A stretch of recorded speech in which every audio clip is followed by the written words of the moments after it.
Pikmin has had quite a lot of different Pikmin types throughout its history, with each of these types varying in abilities and usefulness. Some Pikmin types are great, while others aren't, and with my recent video on the Pikmin type iceberg, I basically become an all-knowing Pikmin type deity. Anyways, I thought it would be fun to rank every single type of playable Pikmin. Now there is a problem, and that is that Pikmin types tend to change quite a lot throughout the games. A Pikmin type can be great in one game and then take a complete nosedive in the next. So to fix this, I'll be ranking the different games Pikmin separately. Basically, I won't just be ranking red Pikmin, I'll be ranking red Pikmin from all 4 Pikmin games as separate types. This will also only be the mainline games, as the spin-off Pikmin are complicated to rank. Before we begin, make sure to subscribe for high quality Pikmin videos weekly. Starting off the list, we have the Pick carrots from Pikmin Tree. I decided to do every playable type for this list, and unfortunately these guys are at the bottom because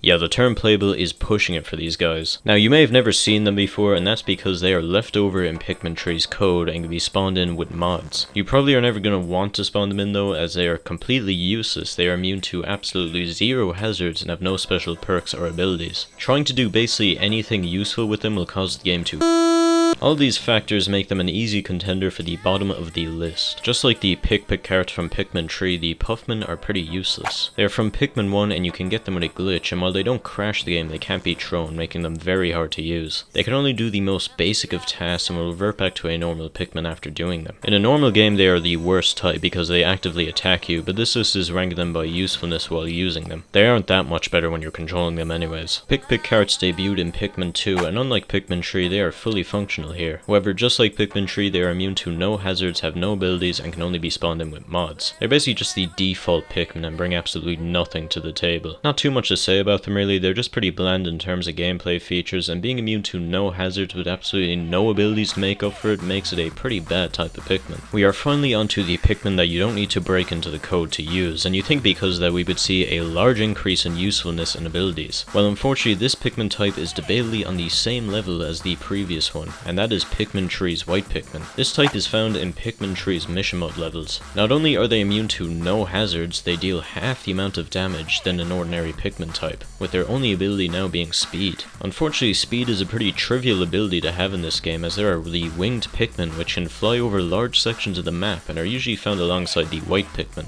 The only thing making them better than the unused Pick carrots is that they are actually usable and they fill a very small niche, which is being thrown onto piles of gold and then being forgotten about. Now we have the other type of mission mode Pikmin from Pikmin Tree, Purple Pikmin. These guys usually tend to get called the worst type in Pikmin Tree, and while they aren't great, they are at least better than the White Pikmin. Now being better than the White Pikmin isn't much of a compliment, and these guys really only fill out the niche role of carrying heavy objects back to the ship. This is a lot more useful than being fast, and utilizing them correctly is key for many of these mission mode stages. They do also have 1.5 times attack damage, which is alright, but due to you usually having them in small numbers, it isn't that useful. They can also do their iconic slam attack from Pikmin 2, but in this game it's basically just there as a fucking prank. It does no damage and you will get your ass handed to you if you try to use it. It's like asking your son if they want to play Minecraft, and when they say yes, you just dump them in a 20th century coal mine. We are now moving on to Pikmin found in the main campaign of the games, and you think that there would be a large step up in quality, but no. Blue Pikmin from Pikmin Tree are a disgrace to the blue Pikmin lineage. The biggest issue with these guys is their placement and usefulness. You get these guys at the tail end of the game. In the previous games you usually get them at the end of the early game, but here you get them at the very end of the game, where the only thing they can do is retrieve a handful of fruits and build like 2 structures. The main issue is the maps of Pikmin Tree really don't revolve around water, and you also have another type of Pikmin that can fly over water and collect objects in water as long as they aren't fully submerged. That type of Pikmin is also extremely useful, and it's highly likely you will be using a large amount of them, so blue Pikmin basically do nothing. It's no secret now that Pikmin Tree had an entire area cut, and this area is filled with tons of water, and if this was added, I'm pretty confident blue Pikmin wouldn't be as bad as they are now, because as it stands, it doesn't even feel like the game was designed with them in mind. There's also like no water enemies that pose a threat to other Pikmin that you'd want to bring blues to deal with them, and the ones that do exist are so underused they might as well not exist. Anyone remember the challenging battle against the one watery blowhog in the final area? The only watery blowhog in the main campaign. Overall, blues are a really strange type in this game and serve very little functionality. With Pikmin 4 having 9 types of Pikmin, there are going to be a few dud mods in the mix, and the winged Pikmin are a pretty big dud in my opinion. The main appeal of them in Pikmin 3 was how versatile they were at collecting objects, but in Pikmin 4 that versatility is gone and they serve very little purposes in this game. They also suffer the same issue as blues in Pikmin 3 where they are found very late into the campaign, so it feels like most of the areas that they would have been good in, they aren't. With their main purpose being barely fulfilled and them having no specific hazards and half damage, they feel very pointless. They do serve slightly more purposes than blues in Pikmin 3, which edges them up a small bit. The tree type limit that Pikmin 4 enforces also encourages you to use them less. I'm not a fan of the tree type limit in this game as it removes a lot of niche roles that Pikmin could have had in this game and it makes a lot of the capes predictable. If this limit wasn't there, you'd be encouraged to bring pinks for shortcuts. The shortcuts they take are also nerfed compared to Pikmin 3 as they tend to just take the default route instead of cutting corners.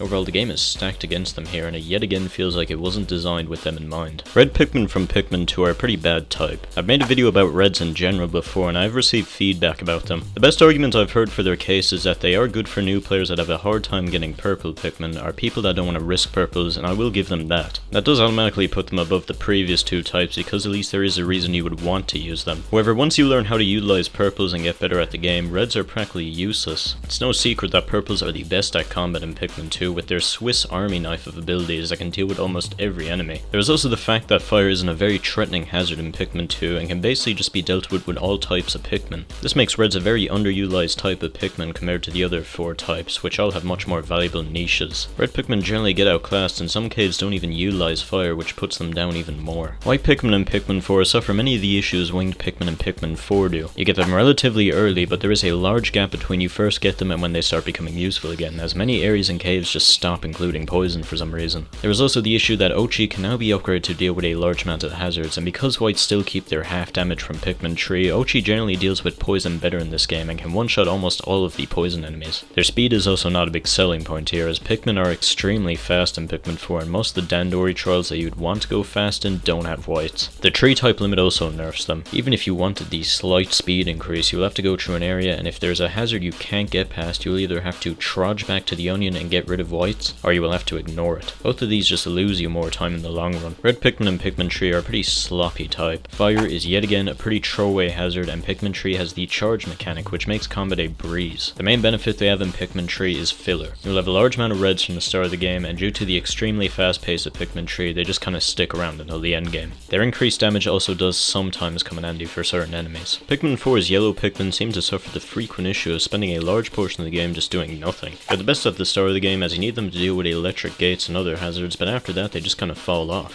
They do get occasional uses throughout the campaign and in Olmar's side quest, which slightly bumps them up, but yeah, they aren't great. Electricity can also be a pretty underused hazard, and it's not even that threatening in this game, taking 4 seconds to kill. Their other ability of them having a high throw is also barely utilized as well due to Ochi being able to jump and knock items off ledges. Overall, they are pretty uninteresting. At least they do have a 4 times digging speed, which does give them a very small niche. Yellow Pikmin mostly suffer the same fate in Pikmin 3. There is a larger increase in electric gates and wires that only yellow Pikmin can turn on, but they are mostly just used as keys in this game, with their 2 side abilities being practically useless. Their ability to be thrown higher is mostly invalidated by winged Pikmin, and their digging speed is tied with rock Pikmin, which you usually have more of. They're really only useful because the game makes you use them. Before I continue, I want to give a shout out to our channel members: Marty Moo, Akai the Chirper, B2 Battledroid, Carbonated Blood, Yubel, Johan, Tucker, Zack Attack, Pastable7, Eshiok Fazla, Jikatik, Textix, Extreme, Jalo John here, Astrally, Mandel, and 9Y2Y. Their support is greatly appreciated. We are finally getting to the point where Pikmin are actually starting to get good and not just filling out very specific roles. Anyways, continuing the trend of yellow, we have Pikmin 1's yellow Pikmin. These guys are probably the most overhated type in the series in my opinion. They are the worst type in Pikmin 1, but they are actually alright overall. Their main ability is Bomb Rock, so most of the areas in Pikmin 1 are littered with rock walls, meaning you will need at least 15 yellows with you at most times. Bomb Rocks also have good combat utility, and if you have leftovers you can save time by nuking an enemy with them. They're also useful for 2 boss fights, and there are several puzzles that make use of their throw height. Overall, yellows are pretty alright in this game and serve several useful functions. Pikmin 4 has a lot of Pikmin that are great in combat that we will get into later, and because of that you would expect reds to struggle. However, they are thankfully pretty good in this game. The tree type limit works in their favour here because if a cave has fire as a hazard, it's usually good to bring reds along as your combat solution. They're also very useful in Olmar's Shipwreck Tale, where they're the only combat oriented Pikmin in that mode. Fire is also a lot more frequent in this game, and there are also fire projectiles that are needed for puzzles, so reds are better in that aspect too. All in all, despite the odds being stacked against them, reds are actually pretty good in Pikmin 4. Yellow Pikmin and Pikmin 2 are pretty similar to red Pikmin in that game. The main thing keeping them from a lower spot is the skill gap of players.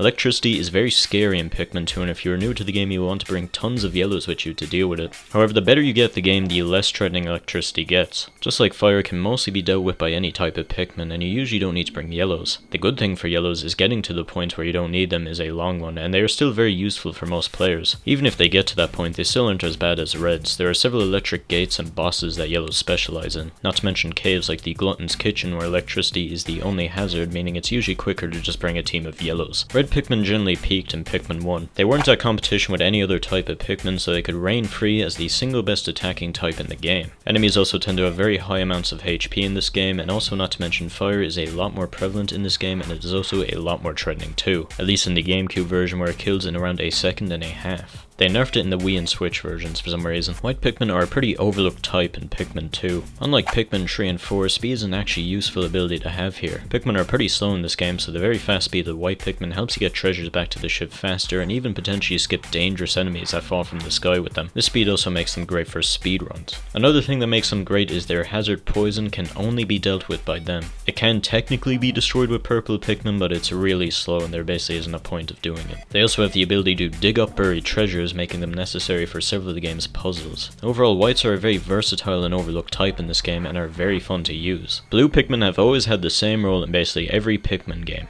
water. And water is the most potent hazard in these games, so naturally being the type that counters it is a big deal. Water is all over the place in these games, and the second you unlock blues you will need to bring them with you everywhere. I'm putting them all together because they really haven't changed except for that one time they fumbled the bag, but in order it's Pikmin 4, Pikmin 1, and Pikmin 2. Their biggest flaw is that they are solely dependent on water. As we saw with Pikmin 3, a lack of water means that they are basically useless. I'd say they could benefit with some sort of special ability later down the line. We are now starting to move on to some of the truly great Pikmin. The Pikmin from here on out are generally regarded as the best types in the respective games and in the franchise. Starting off, we have Rock Pikmin from Pikmin 4. Pikmin 4 has 3 types that are exceptional at combat, and rocks are the least exceptional, but that doesn't mean they are weak. If you have even a decent sized number of them, a charge can completely decimate most enemies. They're also immune to crushing, which comes in handy for several enemies and bosses. There's this really strange rule though that if the floor is hard, they lose their immunity and will die. This can be pretty inconsistent and usually isn't something to worry about. There are several times when a floor that looks hard doesn't lead to them getting crushed. They can also get crushed by elemental enemies. The riskiest thing about their combat abilities is that if the charge doesn't inskill, there's a large period of downtime where they are vulnerable to attack, which isn't ideal. On paper, Bulbmin seem like they would be the best type. They have immunity to all 4 core hazards, making them a very versatile type of Pikmin. This alone makes them exceptionally good. However, if you played Pikmin 2, you will know that this comes with a catch. That catch is that you don't get to decide when or where you will get to use Bulbmin. The game spawns them into certain caves and they cannot leave the caves. This holds them back, and they're only available in a total of 3 caves in the main campaign. If they were in more caves, they would easily be higher up on the list, but as it stands, they do great in the 3 caves you can use them in and completely invalidate other types most of the time. Purple Pikmin are the best raw damage dealers in Pikmin 4. They deal 1.5 times damage than a regular Pikmin and also do an extra bit of damage when they latch onto an enemy. Their increased damage factor makes them extremely good in combat, where their main drawback is that they can be hard to get in large numbers until the end game. They also keep their carrying abilities, but it's not the most useful in Pikmin 4. Not much to say about them, they are just pretty good at their job in this game. Rock Pikmin seem to be a pretty overlooked type in Pikmin 3, at least for me, because these guys are great at cheesing enemies and dishing out extra damage. They also completely invalidate the crushing hazard in this game, as every crushing enemy folds to them. The baldy Longlegs, a variant of a once threatening and difficult boss, gets his ass handed to it by Rock Pikmin. It's also worth mentioning that in mission mode, the game sets the difficulty to the easiest with no way of changing it, making the already weak enemies even weaker. Rock Pikmin, an already exceptional type, becomes extremely good in this mode, being able to take out large enemies in merely just a few throws. Their only drawback is that they can't latch onto enemies, which somewhat keeps them in check for boss fights. Anyone remember Bitter Spray from Pikmin 2? The thing that you could completely freeze enemies with and then also had the chance to give you more sprays to utilize. Imagine that, but instead of having to collect it, you were just handed it at the very start of the game. That's Ice Pikmin in Pikmin 4. If you have at least 10 of these guys, you can completely freeze 90% of the enemies you see. Even more than that, and you're basically guaranteed to freeze anything. They can also instantly kill flying enemies. People complain about Bitter Spray being broken, but nobody bats an eye at these guys. Not only are they great at combat, they also have the very frequent ability of freezing things. And their Hazard Ice is also very frequent as well. They have the advantage of breaking combat and are also extremely useful outside of combat. It's no wonder that these guys are as good as they are. Most Pikmin types are in this placement are good because they cheese common and make most enemy encounters trivial. However, this Pikmin type cheeses another part of the game, collection and multitasking. Pikmin trees winged Pikmin completely shatter the game in half. Most fruits in this game that require long puzzles to solve can be completely skipped in seconds with winged Pikmin. Not to mention they take large shortcuts and fly over the large majority of hazards and enemies. They make collecting anything absolutely trivial for the most part and will be the main type of Pikmin you will use after unlocking them. Their combat abilities are also underrated. That might sound weird because they deal half the amount of damage, and while they aren't the best for land combat, any enemy that is slightly lifted off the ground can be decimated by a squad of winged Pikmin, as it is much faster to just press the X button than it is to spam throw your entire squad at Pikmin at enemy. This deals with several enemies and bosses in seconds, and they can still handle land combat if you have enough of them. This section is brought to you by Temple OS. Remember how I said Bulbmin were held back because you couldn't decide where you wanted to use them? Well, Glow Pikmin are basically the new version of Bulbmin, and you can bring them anywhere you want. You can quickly find out why they didn't let you do this in Pikmin 2. Not only are they portable Bulbmin, they also have a new attack called the Glow Mob, which blasts enemies with this large ball, stuns them, and you can usually kill them immediately. Very nice. You need to do night missions to be able to spawn them in caves, but if you do enough night missions, you will have a shit ton of them. These are actually the only type of Pikmin to exist in real life, but instead of going on whimsical adventures with Captain Ulmar, they are installing bloatware onto your Windows devices and giving assault rifles to the unhinged. I'm not even going to try to hype this up as like a big reveal because everyone knew it was coming. Purple Pikmin in Pikmin 2 are ridiculous, and it's likely that we will never see another type like them again. They are carried by their great combat skills, and if you haven't played Pikmin 2 and want to know just how good they are at combat, they deal twice the amount of damage compared to an ordinary Pikmin, along with having a slam attack that deals 50 damage on impact. This slam attack also homes into enemies and will cause them to lag for half a second, cutting their movement. This slam attack also has a 30% chance to stun enemies for usually 5 seconds, and depending on the enemy, the stun can sometimes last 10 seconds or be guaranteed to happen every throw. They can also instantly weigh down flying enemies, completely invalidating yellow Pikmin's only combat purpose in this game. To put that in perspective, if I throw a single blue Pikmin on a Bulborb, the first hit will deal 10 damage. With a purple, that slam deals 50 damage and then does 20 damage a hit. That's 7 times the amount of damage and 9% of the Bulborb's HP gone in a split second. That is only from one purple Pikmin, and you usually have 20 to 30 of these guys with you, so basically every enemy falls to purple Pikmin. There won't be a single moment where you won't have these guys with you unless the game forces you not to have them. They're simply that good. Even if you could bring Bulbmin with you ever in this game, they would still be the best type by a long shot. That concludes this Pikmin type ranking video. If you disagreed with any of my takes, be sure to leave a comment about why you think a Pikmin type is either better or worse than I said it was. This video took a long time to make, so be sure to subscribe or the Glow Mob will show up to your house tomorrow.